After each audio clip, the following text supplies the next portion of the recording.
What's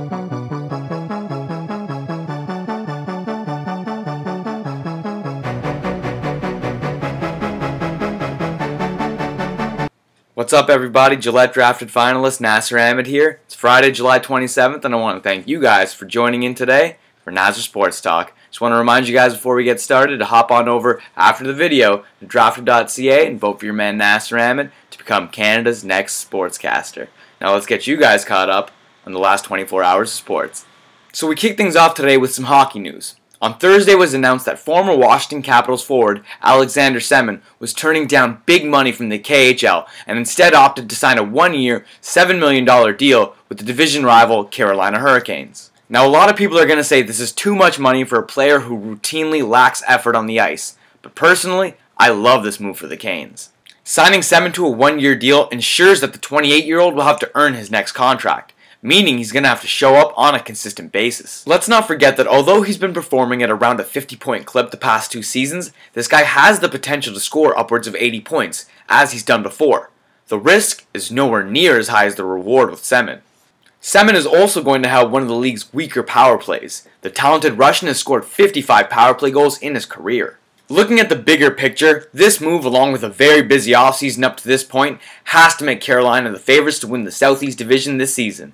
Just take a look at their top 6 forwards, with names like Skinner, Jokinen, Ruutu, both Stahl brothers, and now with Semin in the mix, this Hurricanes team is going to have no problem putting pucks in the net. Pair that with 28-year-old Conn Smythe winner Cam Ward, who's now only entering the prime of his career, and who's easily the best goalie in that division.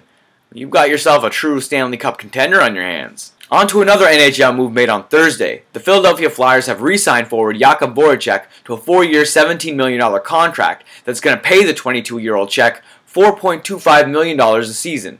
Voracek was originally acquired by the Flyers from Columbus in the trade for Jeff Carter. Voracek had a big debut season in the Eastern Conference, as he posted a career-high in goals with 18 and finished 1 point shy of his career best with a total tally of 49.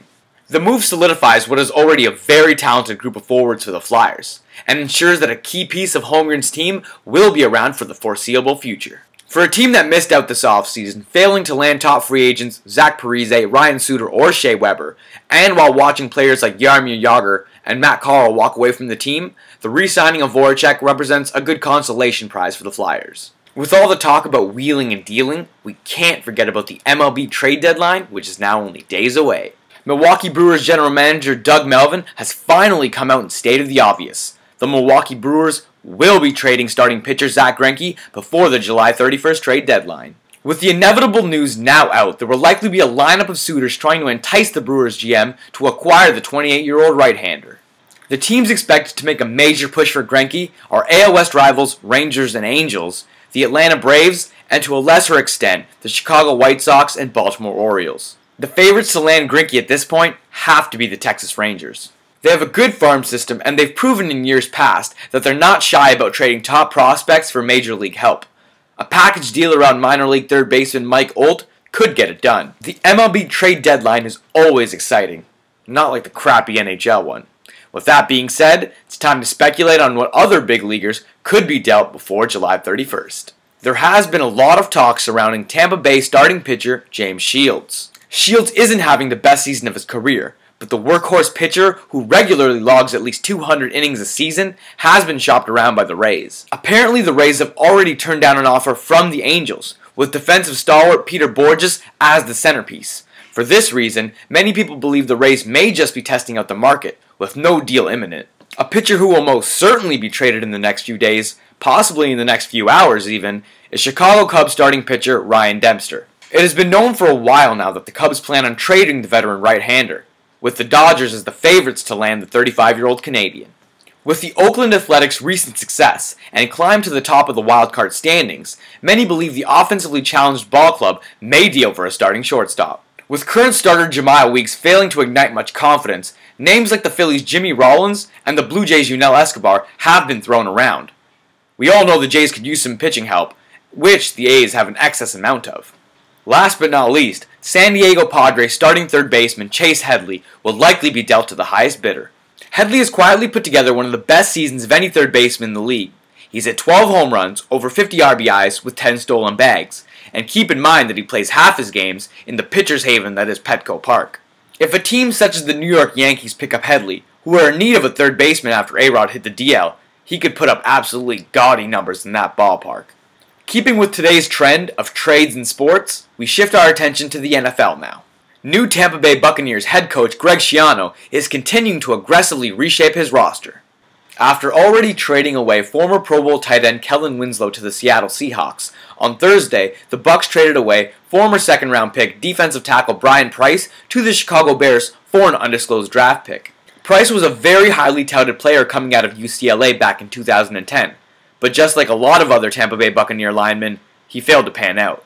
Many believe a change in scenery could get the most out of Price, who's still only 23 years old. Going to a Bears team with defensive coordinator Rod Marinelli coaching him up, Chicago may have just found themselves a diamond in the rough. One player who's not going anywhere this season is San Francisco 49ers safety Dashon Goldson.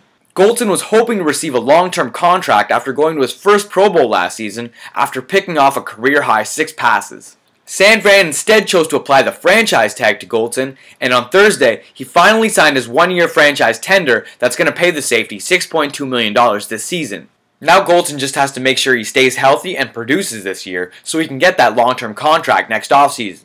But in the NFL, that's a big if. In other NFL news, the New England Patriots have cut former Colts running back Joseph Addai. The move actually comes off as a bit of a surprise considering the Patriots have a severe need for a veteran tailback, as the only other backs in the roster are Danny Woodhead, Shane Vereen, and Stephen Ridley. Apparently Addai was struggling on a conditioning test, so he just quit. Coach Belichick didn't want a quitter on his roster, so he cut him. With a recent history of injuries, and with running backs like Cedric Benson and Ryan Grant still in the market, this could signal the end of the former LSU product's NFL career. Well, it's finally here, people. It's Friday, July 27th, and the 2012 London Olympic Summer Games officially kick off tonight. The opening ceremonies will begin the festivities, and an estimated 4 billion will tune in to see what the host nation will do with the eyes of the world upon them. I'll be honest, I could sit here and I could bullshit with you about how the opening ceremonies are a chance for the host nation to present its culture through an artistic display of song and dance and spectacle, but I won't do that.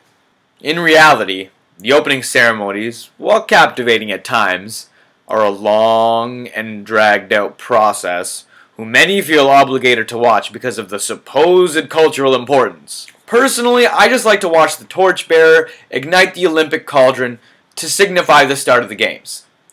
Other than that, there's not much for me. Whether you're actually a huge fan of the ceremonies, or you think they're more spectacle than substance, if you watch tonight, just remember something. Back in 2010, the Brits didn't treat us Canadians too kindly. The Guardian said Vancouver could be the worst games ever, only 3 days in. The Guardian also said our glowing totem poles looked like a collection of ice penises. The Times of London called us cursed, while the Daily Mail mocked our budget. In short, they were jerks. So just remember that when you watch the opening ceremonies tonight. And don't be afraid to mock the ridiculous one-eyed mascots of the 2012 Olympic Games. Well, that does it for this edition of Nasr Sports Talk. I want to thank you guys for joining me on this wonderful Friday. And I also want to remind you guys to hop on over to drafted.ca and vote for your man Nasr Ahmed to become Canada's next sports broadcaster for the Score Television Network.